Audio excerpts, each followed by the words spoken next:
Somebody else came.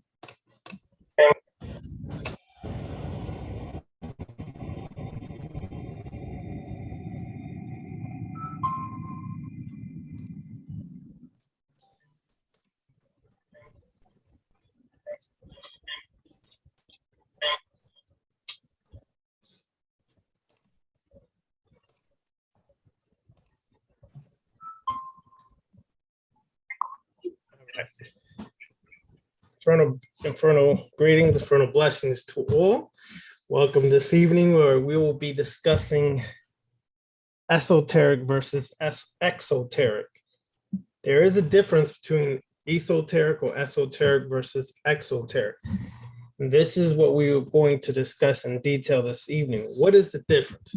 Well, esoteric, in the very essence of the meaning of the word, means inner. Exo means exterior, outer. It's important to understand as you journey further down into the rabbit hole of the left-hand path that you start to understand that there's a difference between the outer appearances, outer knowledge, outer rituals, and things of that nature. And it's a difference between that and the inner, the esoteric. There is a distinct difference, and there is a greater understanding when you start to journey within the esoteric. The left-hand path has a lot of esoteric understanding, meanings, symbolisms, so on and so forth. In today's world, unfortunately, we have gotten to a point where everything has become filtered towards the exoteric, filtered towards the mundane, filtered towards the outer everyday knowledge and appearance of things. And that's actually doing a disservice to many who are taking a journey within the left-hand path. The journey is to go within yourself. And that in itself is important to understand. For if you do understand that, then you will understand that you must be patient with yourself on the journey. When you begin your journey within the left-hand path, things are not what they were when you read a book. They're not going to be the same as when you read a book. When you read a book and it was describing, let's say, the deific mass, it was describing, the rituals. Those are more for the general public. And it's more to bring you in and give you more interest or pique your interest towards the work we do on the left-hand path. But to really understand the left-hand path, it takes an inner journey. It takes an introspection on another level. So therefore, let's say you read a book from one of the authors on the left-hand path, and it's describing Lilith. And the definition of Lilith, let's say the descriptions, the attributes, characteristics are pretty much correct. But here's the major difference, though, when you start to take a journey within.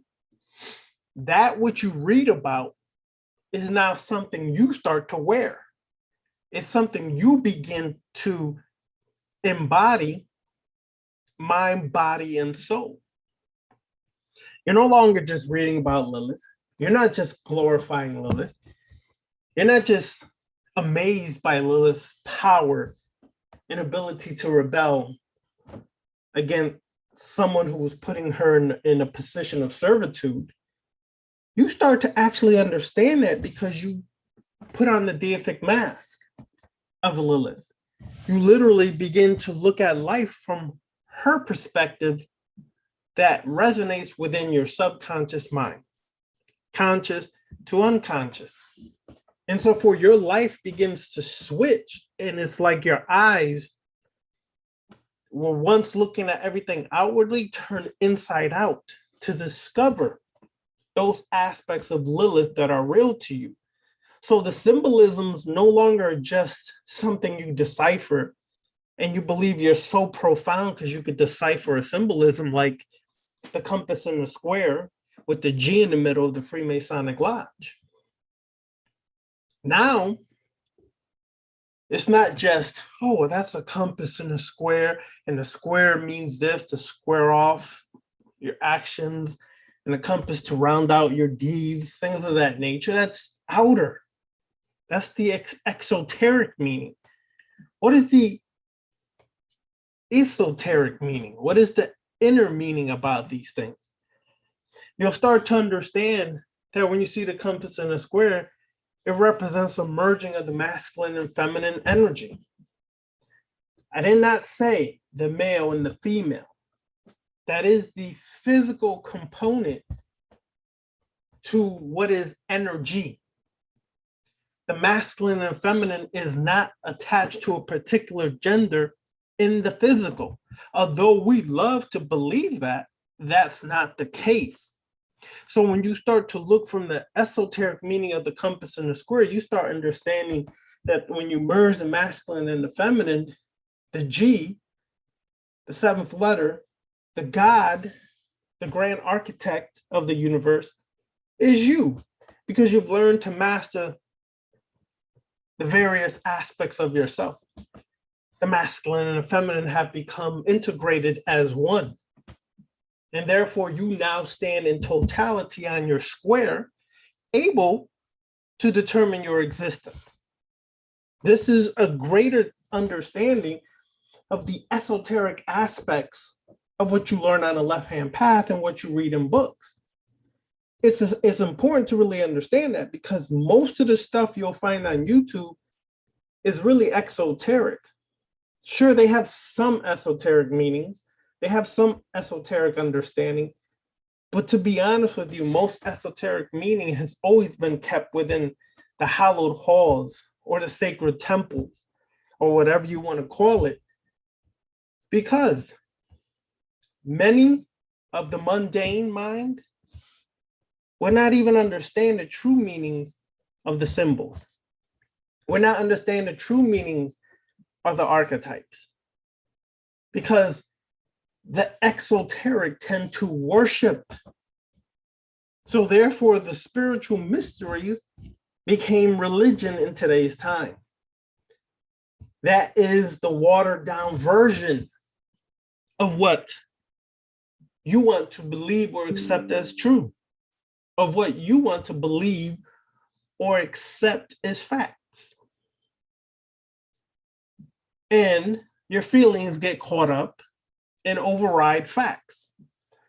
So therefore, as we journey within the left-hand path, we have to start to understand that to truly understand this path, yes, unfortunately, my friends, my people out there, as many people will tell you, you don't have to be initiated on a left-hand path. To a point, that's true, but it also is incorrect. Because the first initiation out of any initiation, whether you belong to a temple or not, is self-initiation. You must begin your journey on the left-hand path by self-initiating yourself within this current, the dark current. And within this left-hand path, there is various magical traditions that people adhere to, walk within, learn, and evolve and grow from. Vampire magic to clip-off, and everything in between and beyond, and so on and so forth. And in every one of those steps you take, there is a level of initiation where you no longer look from the outer, you start to look from the inner. You start to understand from the inner. You start to realize the reflection of Lilith within yourself. And when you understand that, you then become more of that Lilith in today's world. And don't think that only women have Lilith's energy and power that they can embody. Men and women can embody that. It's not particular to one gender. That is humanity in their narrow-minded view that everything is catered or narrowed into a limited perspective of a physical gender. In the spirit, There is no gender. In the principles of Tahuti, it is clearly mentioned there, where they say Tahuti or Hermes mentions that in the spirit there really is no gender. It appears as gender only because of the polarities and the vibrations, frequencies of a masculine energy and feminine. But when it comes into the physical, you can have a man with more feminine energy and a woman with more masculine energy. And no, that's not because she wears man's clothes and none of that excess exterior stuff. It just means the energy, the way she harnesses it, it's more dominant in her at that time. That doesn't mean it can't fluctuate, because it can fluctuate. So when you go deeper into the mysteries on the left-hand path, you start to understand these various aspects. You start to learn what integration truly means. What Samael and Lilith uniting as one really means. It's an inner experience. It ain't no nice painting or picture and, oh, look at Samael and Lilith or Shiva and Shakti and, oh, look at how wonderful and that's so divine. It is an inner journey that you actually get to experience the fulfillment of the integration. No, that doesn't mean if you're a man and you start to, integrate the feminine energy, that all of a sudden you're going to wear a dress. That is a physical manifestation that people like to think is because you have feminine energy that you're integrating. No, that most likely just means you like to wear dresses and you look for an excuse to wear the dress. That's all it means. That's not what it actually is. And people will argue about that. Oh, no, because I feel the feminine in me. Feelings versus facts. Cut the crap, people. There's a difference between feelings and facts. You can feel all kinds of ways. That doesn't mean it's factual all the time. In today's society, we're so drowned in feelings, and the world is ran by people's feelings right now, that facts have taken a back seat. And therefore, we have so much confusion in today's world, and it's an uproar. That's the chaos. And for all those people who love to call themselves chaos beings out there, let me just share something with you. A true chaos being is not in chaos. A true chaos being controls the chaos. A true chaos being sits in the center of the tornado or the hurricane as the chaos swirls around. And they can utilize that chaos the way they need to manifest it in their physical life for a clear-cut mission and purpose. That's what a true chaos being is. It's not just, oh, everything is chaotic and look, I love it because it's so crazy. No, that just means you're retarded. When you're a true chaos being, you learn that set, learn how to control the chaos or defeat the chaos when it was necessary. Therefore, that's why you see Set depicted as on top of a pep, stabbing at a pep's head. Why? Because that's the consciousness. And how your consciousness could easily be thrown into chaos. But when you learn to master that chaos from a central point, the eye of the storm, you are in control. You therefore remain the master, the esoteric understanding of these things.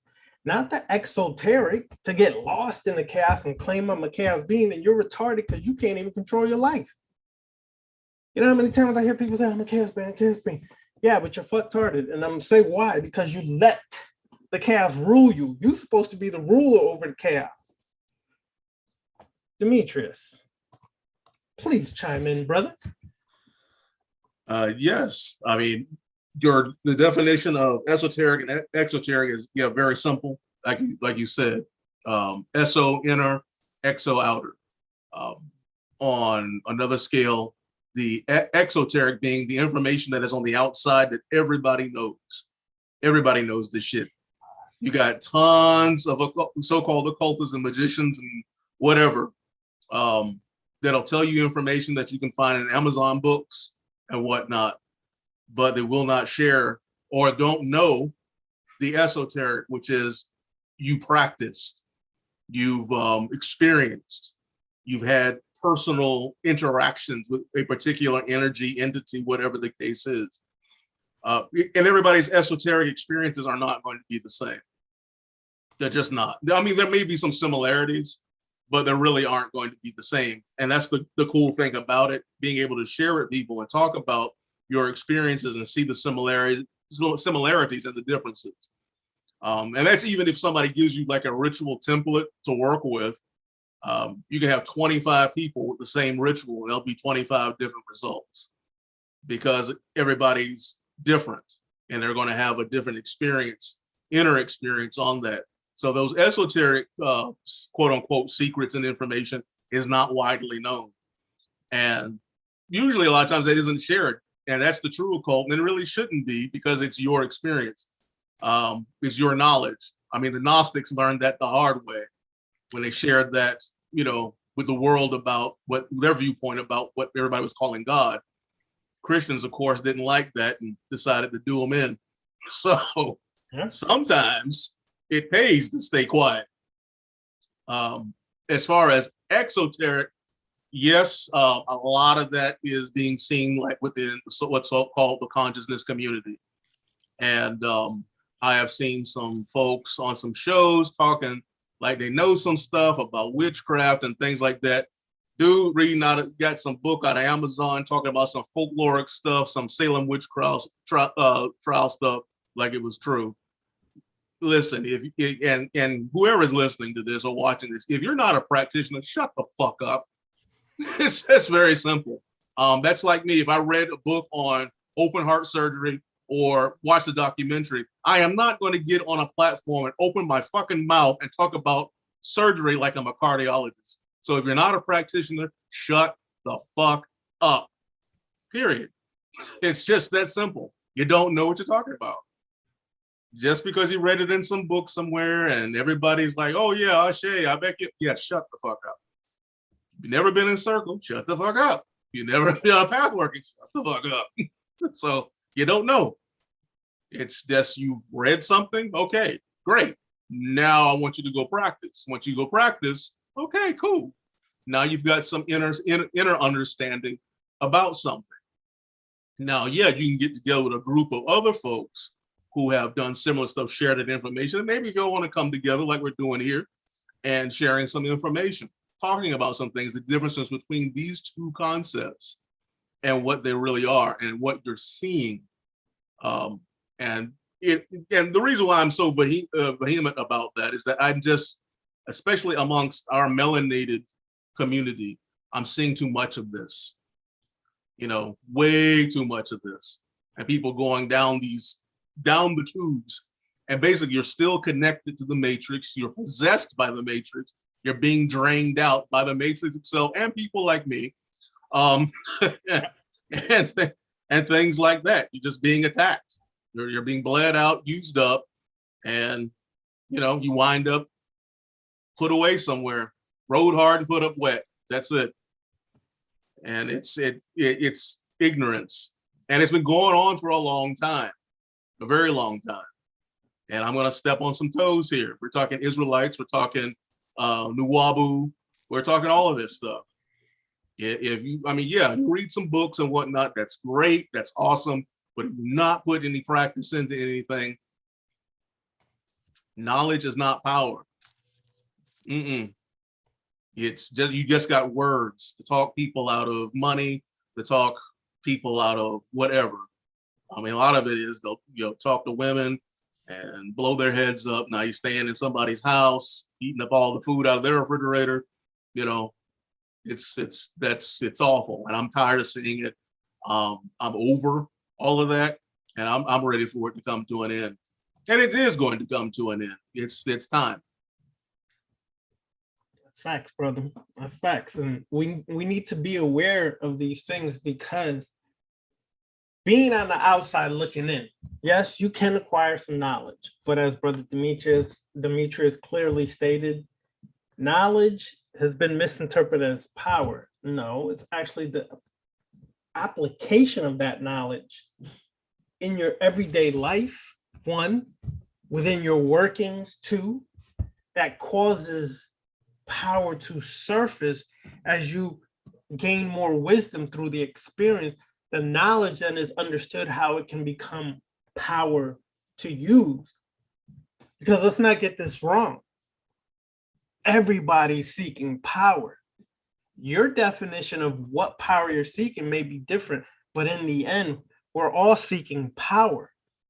Whether it's power over yourself or power of others, you're always seeking power. But just having knowledge does not give you power. How many people do y'all know that have buku amounts of knowledge, have read over 1,000, 5,000 books, and don't have anything to show for it? And please don't tell me, oh, the material doesn't matter. That's a cop-out, an excuse to not do anything with the knowledge you so-called acquired. Knowledge should translate into something on a spiritual level, on a mental level. And yes, unfortunately, folks, all those who want to spook out and travel outside of the physical, you're still in the body. So if your knowledge is not translating to something tangible in the physical, then that knowledge starts to become useless, because you could be spiritual all day and humming and go up into the mountains and smoke some hashish and chill out with Shiva and stuff. Shiva just gonna look at you and say, dude, you don't belong here, man. You still crazy. You think you got all this knowledge, but you haven't put the work into this to even be at that point. Your work should manifest in the physical.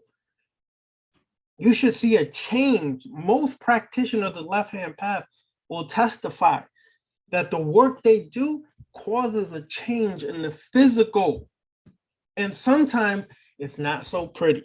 Sometimes your work will translate to some straight, upside down, topsy-turvy, chaotic moments in your life when you go deeper into this work. Yeah, and the reasoning for that too, because I know a lot of folks, they get involved and they start doing some work and they freak out saying, oh, this stuff is evil, it destroyed my life. No, there were some changes on the inside and your outside world shifted. That's it. You shifted on the inside, and then that started to trickle over into the outside world. It's not that people changed or anything like that. You have. You manifest all of the stuff that's in your life, in your world. And once you decide that you are tired of the way you have been, start doing those works, those rituals, and the practices, your inner world starts to shift. So does your outer world. It's going to shift too. And yeah, like you said, it is not always pretty. Marriages, friendships, jobs, businesses, all of that stuff can go to hell. But the thing is, on the other side of that, it will get better. A lot of times it's pretty rapid. This depends on how hard you're holding on to the old. That's right. Some people cling pretty hard, and that's why they get blown up, because they've done this work, started the process, and now they don't want to change. It's too late. You done started. That's the thing with initiation. It's a spark. Mm-hmm. It's ignition. You're starting a process. So you did it. Go. Go with it, because it's going to keep going till it reaches whatever stopping point it's supposed to reach. That's correct. And also keep this in mind. Self-initiation is just stage one, but that stage is the most important, because that's when you begin the first level of shadow work. Now, I'm not talking about this new modern day catchphrase, shadow work for everything, journal your stuff down, blah, blah, blah, blah. I'm talking about some real hardcore shadow work that slap you upside down and everything else. That is beyond what most people think. Your shadow work is not just based upon your traumas. It's not based upon the pain you experienced as a child. It's not. That's a good part of it. But a major part of your shadow work, especially on this path, is how do you break free from the programming? The programming has an essential hold on the way you operate day to day. You may have watched TV with your daddy when he was younger, and you're sitting next to him and he's watching Young and the Restless, As the World Turns, or whatever else. And you start watching this at an early age, and you start thinking that a relationship is the fairy tale you're watching on TV. That's love. This is the way it's supposed to be. Therefore, now you go out throughout your life and you think this is what love is. And then you have heartache after heartache, breakup after breakup, because you're still trapped in the fairy tale of what a relationship is supposed to be, based upon something that you observed, and therefore it becomes a pattern that you now play out later on in your life. Your programmings are on multiple levels, and most of them have become unconscious to us right now. That we do repeat certain patterns and don't even realize this. And these patterns usually were based upon a learned behavior. You could have been watching Disney when you were younger, and you watching Pinocchio, and you literally were programmed from watching these shows. And then as you get older, you start to repeat some of that programming that was observed by you when you watch Pinocchio. So that first layer of work, that self-initiation, it's the introspection to the reality. I got more work to do. That's when you begin on the cliff-eye, and you begin on the first cliff-eye with Lilith, right? The cliff-eye Lilith, and you're working with Naama. It's a whole new ball game, because you start to realize, yo, son, this just the first cliff-eye. Look at what I'm going through now. As I climb that tree, I start to unravel more and more things about myself that I thought I had done work about.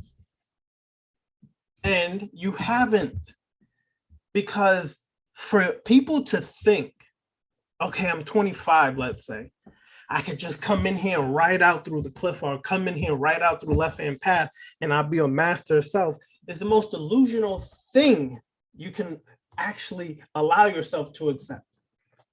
If you're 25 years old, that's 25 years of programming you most likely still have to undo, not to mention all the trauma and all the other things that you still have to undo in your life. You think you could do that in 1 year?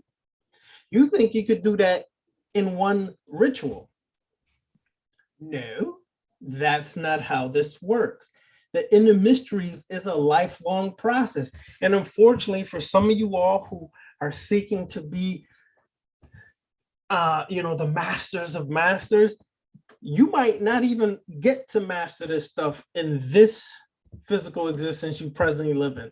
Unfortunately, you might have to do that in the next existence, because some of us are so effed up with so much crap inside of us that we may never get a lifetime to undo what has been done. And that's a realization and an awakening in itself, that why the hell am I trying to rush through this? Unfortunately, I see a lot of people come on the left-hand path and try to rush through the rituals as if they're missing something. What you're missing is the first ritual you did should have been the one you took the longest on, because that's the first one that starts the process. It starts the ball rolling. It starts to unravel things for you. And there's no need to rush through the work. Take your time. This is why in the classes on Patreon, we give 2 weeks in between, and even then that's rushed. And that's only because we're in classes, so we're trying to get through the classes to finish it. In reality, that's why the deific mass class is so essential, and still a lot of people haven't switched over, which, hey, that's up to them. But if you really want to understand this work and you really want to work it, try working with one archetype. Dark god, dark goddess, demon, whatever you want to call it, for 6 months or more, 3 to 6 months, whatever, what you're going to do in the deific mass class, you will start to see a major change when you stick to just one, instead of like in the classes, because we got to move forward and we got to try to cover all these different archetypes and all these different concepts. You're just sticking to one for 6 months. What do you think is going to happen if you work with Lilith one time for 2 weeks and you got some results? Now you're doing this for 6 months straight. And there's a lot of work to be done with Lilith. There's various aspects of Lilith that people are still not aware of. They think it's just Lilith. And just like all archetypes, gods, God, whatever you want to use the names that make you feel good, whatever. The point is, all of them have different paths or aspects to them that are multiple aspects. Just like in the African tradition of Ifa, Yoruba, Santeria, you have Oshun, and Oshun has various paths or aspects to her. You're not just going to understand Oshun on one path. There's multiple paths. And all you do is learn this one path, and yet you're going to start going and understanding these different various aspects. The same thing with Lilith and Naama and Belial and Lucifer and Satuk and Sekhmet and so on and so forth. There's various aspects of Kali. You can read about it, but now experiencing it is a whole different ballgame. When you go through rituals, go ahead, brother. And I mean, the thing with that too is that some of those aspects that you may experience are ones that only you may experience. You know, other people may not have anything. For example, I had an experience with Hecate. Been working with Hecate for a long time, for like 3 decades. I did not know she had a male aspect. Bingo. I had an experience with one, and nobody knows anything about this. And I might be one that's just something I work with. I don't know. I mean, it's the same thing with you. You work with a particular deity or whatever, a particular archetype, and start developing some real connections with that, and then unveiling some aspect that maybe somebody else don't know about. Yeah. Now, you know, whether that makes that into canon that people use all the time or not, who knows? Who cares? You know, this is you, your work. Exactly. Exactly. And as many people as walking the planet, you can find just as many different aspects of one archetype as many people as walking this planet. Because like Brother Demetrius just said, it's a personal thing. And your personal is different than my personal. Yeah, it's all beautiful because there's similarities, but there's differences. Those differences is what reveals itself in the work.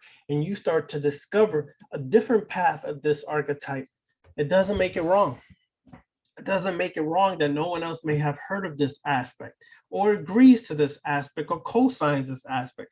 What makes it right is that you walk it because it was revealed to you, and therefore dive deep into it to understand it, because it's a message directly for you. It's not for you to share with the world. I mean, you can do that if you want to, but don't expect people to co-sign, and you may be rejected or maybe labeled a heretic or whatever people want to call you.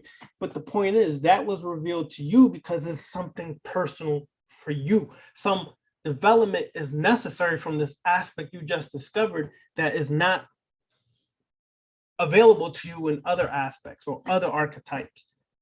So don't feel like you got to run and go tell the world, oh, this is what I learned about Hecate. My gosh, let me write a book and tell the world. See, that happens quite often, you know. Mm-hmm. You still just beginning that walk on that aspect. You want to share it with the world, and here come a million questions. You stuck like Chuck because you don't know much because you just beginning. Just work on your stuff. Focus on mastering self, and that in itself is a journey. Stop worrying about what other people are doing, who they're learning from. I find this happens quite often in our work, is people are jealous sometimes because you're over here working on this and they feel like they're missing out on something. You're not missing out on anything. It's just not your time yet to be there. When your time comes, you'll know. But don't feel like, okay, they're learning over here about this. I need to run over there and find out what's going on. Because that creates a new cycle, a new pattern in your life. Those are the people I call jumpers. They like to jump from thing to thing to thing and never master one thing.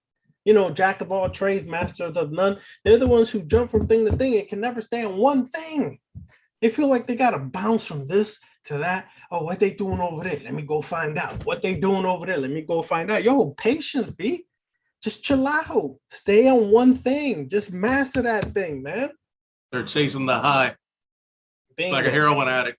Yep. Chasing Bingo. the high. They're that crackhead around the corner. Keep chasing for Get that first ritual Yeah. jolt. That's it. So you don't have to be that. Just be patient and work your stuff. Work what is revealed to you and stay on there.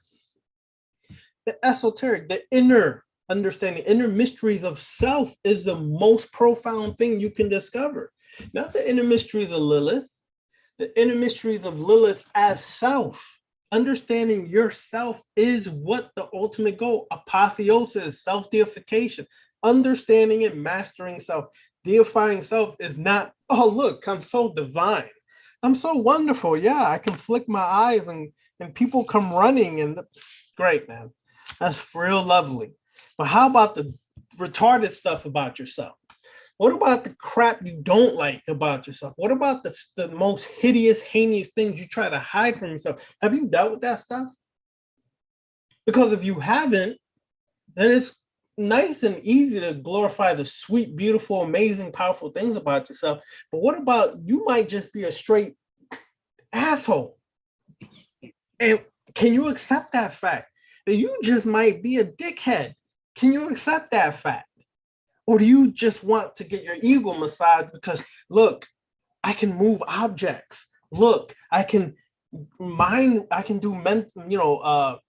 minds.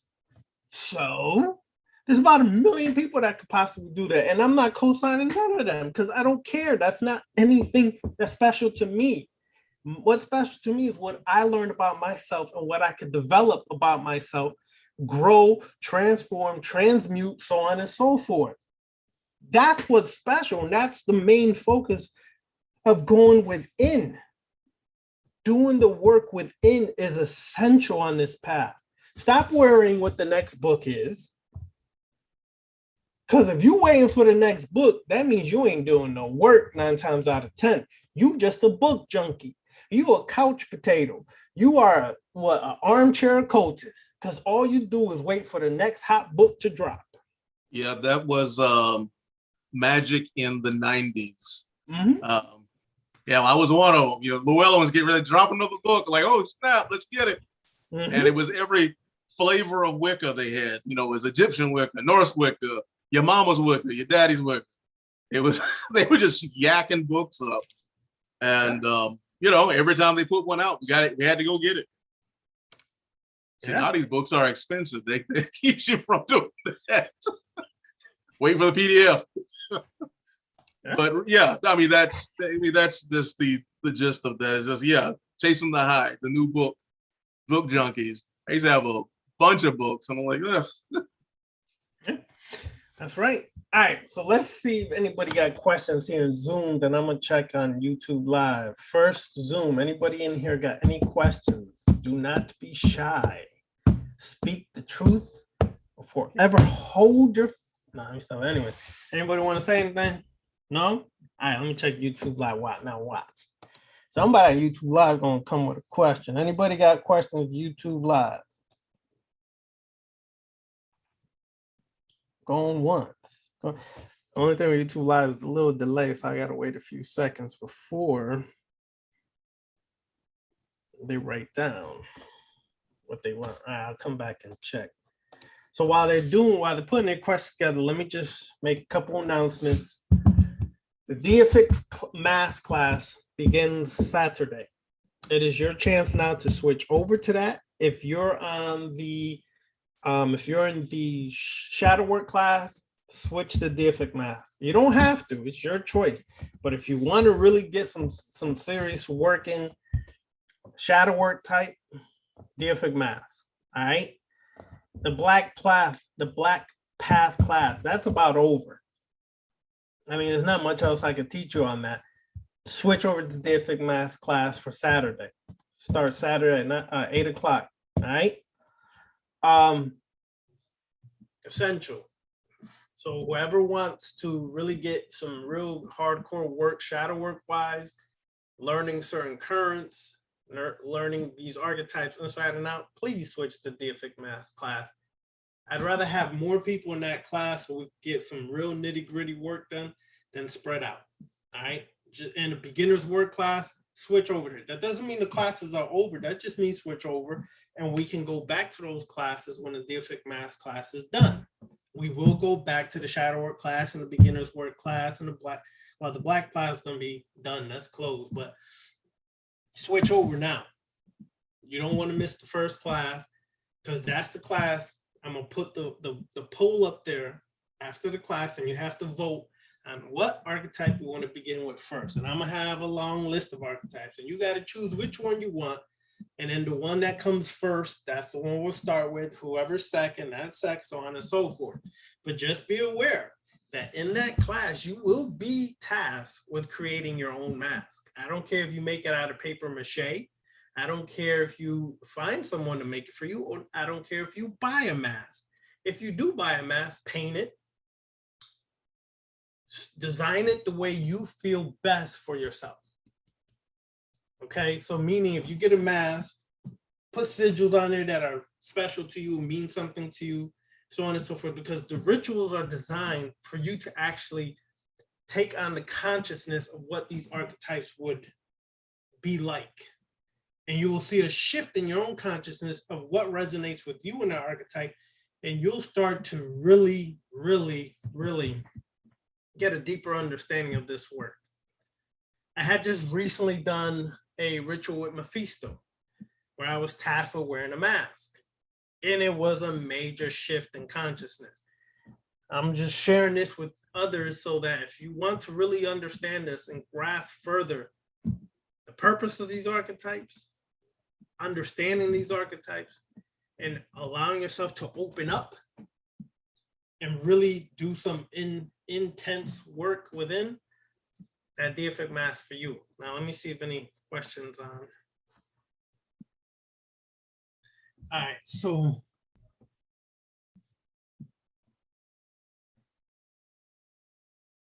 I don't see no questions. So, all right, so if there's no questions, let me go back into Zoom. No questions here. You sure? Y'all sure? Yeah? No? Yeah, just like. No, I'll give a shout out to Eldoria Crow. I saw her in the chat. That's right. Shout out to Eldoria Crow. Let me give shout outs here. Shout out to Eldoria Crow. She was here earlier. Death Mastery. Shout out to you. Chi Adams. Shout out to you. Magic Michael. My God, I messed up his name. Magi Michael 1919. Shout out to you. Sean Jenkins. All right, and a couple of loser guys. All right. All right, so since there's no questions, all right, let me finish this up and just say that we will be doing this more often. Me and Brother Demetrius will be like at least once every other week, probably doing more of these, and I will be going on YouTube Live with Brother Demetrius more often. So y'all on YouTube Live, if you're on Instagram, the Eternal Black Flame 666, email us, email me there, and I'll share with Demetrius any topics you would like us to discuss. Or email me at the Eternal Black Flame 666 at gmail.com and give us various topics, and we'll go into it at least once a week. We're going to start doing this more often. All right. Again, the announcement, Deific class is Saturday. Please switch over if you haven't, or if you want to stay in your class and do the Deific Mass as well, then create a second account and, sign up for Deific Mass. You don't want to miss that class. All right. So I'll see everybody Saturday for the Deific Mass, everybody else for class next week on Patreon. And I'll see y'all on YouTube Live in another 2 weeks. All right. All right, y'all. If I didn't get to y'all questions, I will reach out next time I'm on here. So